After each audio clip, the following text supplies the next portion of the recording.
and welcome back to my channel. Today we're going to talk about a very controversial topic, especially if you live in Ontario, home care. So there are different resources in this province, and some of them, in my opinion, are the good, the bad, the ugly, deranged, all the different adjectives you can think of, going from one extreme to another. It's going to be a wild ride, so please stay tuned. In Ontario, the definition of what exactly home care is the provision of home care allows Ontarians of all ages the opportunity to recover or manage their healthcare needs and age at home, surrounded by family, friends, and the community to which they can continue to make a meaningful contribution. And for me, example, I've had home care my entire life. I would say it sort of started when I want to say like mid-elementary school and has gone up until now. And I've experienced the gamut. I've experienced when it works well, when it doesn't work well, and switching options to things that better suit my needs. But again, they're specifically my needs, and we're going to discuss why they fit for me, why they may not fit for somebody else. But knowing options and having options is the best thing, because people who have physical limitations, they need home care. Otherwise, the alternative is a group home or a nursing home or some other institution, and that is what home care tries to avoid. By keeping people in their home where they love, are surrounded by family, friends, things they're familiar with, it's better for the community, it's better for the individual, and it's better for the taxpayers, because it is actually the cheapest option than if somebody was in a hospital or in an institution. Like, home care is by far the most tax efficient, money efficient, and the most meaningful outcome for everyone. As you can see by this chart, which is stats that came from a episode of CBC Marketplace discussing home care specifically in Ontario, it costs the taxpayers per day $730 to have somebody in a hospital, and it costs us $210 per day to have somebody in a nursing home, but just $90 per day to have somebody in a home care setting and paying for home care. So it is the most cost efficient option. But as we'll talk about, it's not administered the best way because of the different bureaucracies and nonsense where it's been driven by a lot of for-profit companies to have a share of this industry, rather than a better option, which I believe is a better option, is having it administered through the individual person. So, who administers home care? And in Ontario, home care is primarily dealt through and run through Home and Community Care Services, which caters to individuals of all needs and ages who need care in their homes, their schools, their community, including seniors, those with complex medical conditions, chronic conditions, palliative care needs, post-acute care requirements, and disability requiring long-term support to remain safe in their home. And essentially what that is like anybody who really needs physical needs and needs help with like day-to-day things and has physical limitations usually gets home care. And the home care it is administered through Home and Community Care Services. Sorry, I stuttered a little bit. And they're the ones that manage the program throughout Ontario. Fun fact though, CCAC was the name of this organization back in like the 90s or 2000s. And then just recently, actually, a couple years ago, it was the LHIN, Local Health Integration Network, and now it's Home and Community Care Support Services. Why the name change? No idea. Why the brand name change? Your guess is as good as mine. It is the same organization, filled with the same people, doing the same thing, because I have used home care probably going on 25 years now, and it's literally been the exact same framework, just different branding every few years. So as of the making of this video, they're Home and Community Care Service Support, but if you see this video in later years, they may be something else, in which case I'll give an update what their new branding might be. So Home and Community Care, they deal with everything that is through the community, which is like a range of services. This is only just a few things that they help provide services for, but that includes nursing, physiotherapy, occupational therapy, social work, speech therapy, and obviously personal support. A lot of these services are done through agencies, a third party, and sometimes they'll have exclusive contract with certain agencies for certain things. Like, for instance, when I was a minor, I had a specific agency that provided me nursing care and PSW support because they had the contract for all of the youth and pediatric care in my town and in my community. And then if you were adult care, you would get a different agency generally. And so there was very little choice on the type of agencies you would get. It was a handful of names, as you can see here. There are certain names that are within this area of Ontario, and those are the agencies that you have to deal with. And you have to get your nursing care, your PSW care, and sometimes even your PSW related other topics, like in terms of physiotherapy, occupational therapy, and social work. So, my experiences with agency care now, both for PSW services and nursing services, I had agency care for decades, and my experience is generally awful. It was the stuff of nightmares.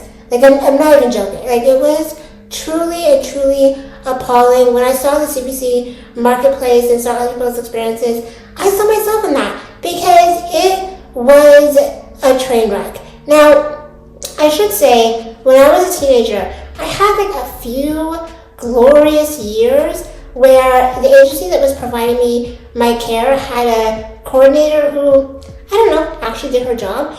And she provided me nursing on time, PSW services on time, the same consistent people. It was amazing. So if you have the ability to have a good coordinator, it is like being the girl or the guy chosen on The Bachelor. You are special. You are worthy. You are like on top of the moon because you found your home care soulmate.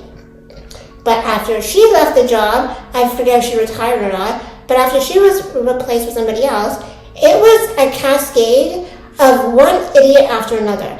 People who literally just came into work, typed on a computer, and then left. They did not provide any consistent care. They did not provide any consistent hours. It was like a train wreck. Because generally, in my opinion, they had coordinators that were just human beings with a pulse. They had no idea what to do at their job. They had no idea how to do their job entirely. And they didn't care. They didn't care about me. They didn't care about their workers. They didn't care about any of their clients. It was just about putting a human body in a house and billing the government. And that was it. And there were many times that I would call them and be like, so am I getting a nurse tonight? And I kid you not, their answer was like, we'll see. Now, thankfully, there are alternatives to dealing with the agencies. There are a few programs in Ontario that provide you the funding directly to hire and manage your own care. And one of them is actually through Home and Community Care Support, and it's called the Family Managed Home Care Program. And it's a program that provides eligible patients or their decision makers with funding to purchase home care services or employ care providers, offering flexibility of choice in selecting providers, scheduling care, and managing administrative tasks, including funding and reporting. And this is a program that I use specifically for my nurses. Love it.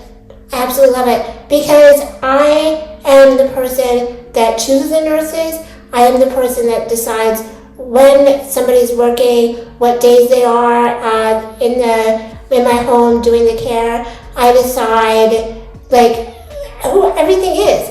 And like in terms of, yeah, it's a lot of work because you have to do references, you have to do background checks, you have to do payroll, you have to figure out scheduling. You're basically a one-person business, and you have to figure out all of your nursing situations, and if there's a nurse that books off, then you have to figure out the replacement. But at the end of the day, most of the nurses and agencies were booking off anyways because either they were double booked, so they were never going to come to my house to begin with, or they had like, sometimes I've had actually a few cases where nurses like purposely booked off months in advance for vacation or for surgeries, but they were still put on my schedule. So they knew beforehand that no one's going to show up to my house, but like they were going to do nothing about it, and they were like, figure it out for yourself. But now I don't have any of that. In the rare instances where nurses are sick or have any type of obstacle to doing their shift, I can just call somebody else and have that replaced. There's no fear of like that shift not getting booked and that shift not being met by a nurse because I have control over all of it. And so for me, the extra work is so much of a payoff because there's that insurance that you are getting the services, and there's that insurance that the person who's in your house you know and you trust. And to me, that's worth the several hours that I do for scheduling, reporting, payroll, and all the rest. Now, the Family Managed Home Care is not the only option that you have. In Ontario, there's also a program called Direct Funding, and it's administered through the Centre for Independent Living. The headquarters are in Toronto, but there are regional headquarters as well that administer the program. And Direct Funding is an initiative program that allows adults with physical disabilities to employ their own attendants for routine activities like dressing, grooming, bathing, while managing their employees and budget independently. And again, similar to Family Managed Care, they give you the money and they leave it up to you. They leave it up to you to find your staff, hire your staff, figure out the scheduling, figure out payroll, and any type of book-offs. And again, there's rarely any book-offs because it's something that when you have the relationship with your staff and you pick the right ones, there is always a consistency and there's always an expectation that they're going to do their job properly and live up to those expectations. It's not something where people are dealing with a lot of middlemen, which is like the office staff with agencies, and they're just like, I don't care, I'm not working today, I'm just going to call in sick. My attendants have never had that issue, and I've been on the program for like 18 years now, and it's been awesome. There's obviously a lot to learn with being an employer in terms of like how to do payroll, how to know all of the holiday payroll stuff and different laws that apply to this and that, but it's not that overwhelming, but it gives you that independence because you are able to manage your own care. You don't have to go by somebody else's schedule, somebody else's deadline, somebody else's this or that or whatever. It is all yours, and it is honestly the only reason why I was able to continue my education, live independently, and anything that I've achieved thus far in my life, I can directly attribute it back to Direct Funding. So, highly, highly recommend.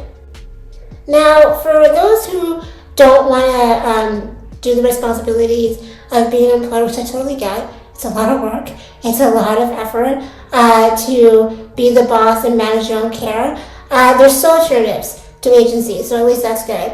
One of them is attendant outreach programs, and attendant outreach services offer pre-scheduled assistance, usually between 6 a.m. and midnight at home and work educational settings, but are not available on call or for emergencies, so consumers should have backup support.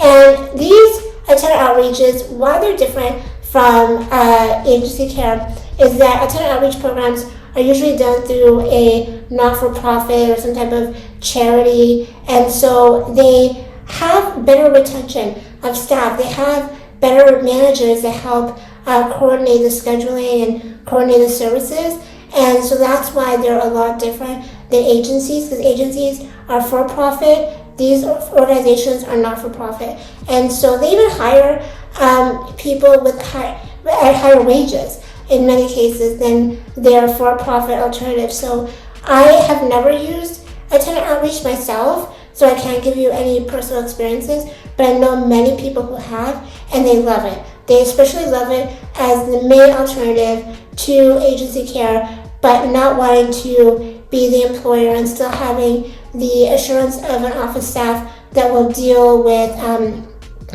and emergency call-ins or the hiring and management and payroll. If none of that appeals to you, then attendant outreach is definitely, I think, a really good option.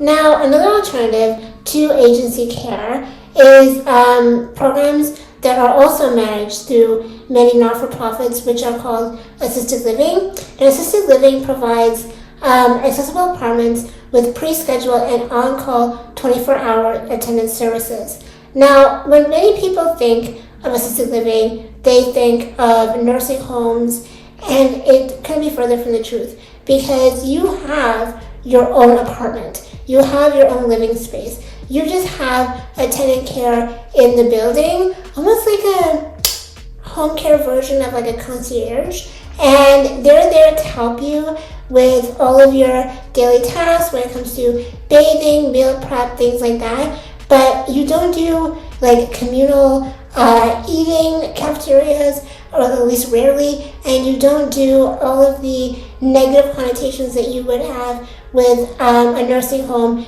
and being institutionalized. These buildings are very much meant to look like a regular apartment building that just happens to have attendant care services.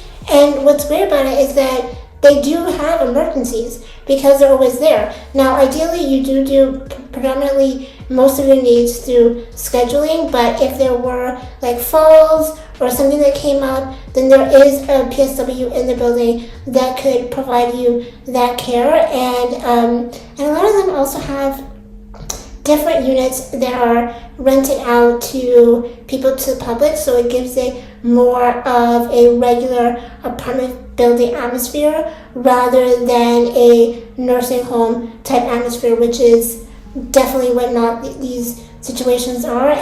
But again, they're ideal for people who need home care services and accessible housing, because these units are fully accessible and they're meant for people who have a physical limitation, generally people who are wheelchair users, so they're a good marriage of the two things. And I really hope going through all these different options has helped you sort of navigate either your own needs or those of a loved one to figure out what home care best fits your needs, and to also know that there is so much better than agency care. I will leave a link in the description of direct funding, family managed home care, and also that fabulous CBC Marketplace where they tore these agencies for filth. Like, they tore them up. They gave them all of the facts and how horrid they are. So please take a look at that and just know that there are things that you can do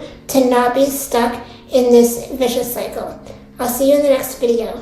For information about all the programs discussed, please check out my website, Ontario Without Barriers, located in the description. Thank you for watching. If you like this video, please like, share, comment, and subscribe, and turn on notifications. Tune in next week where we will discuss other resources for adults with physical disabilities.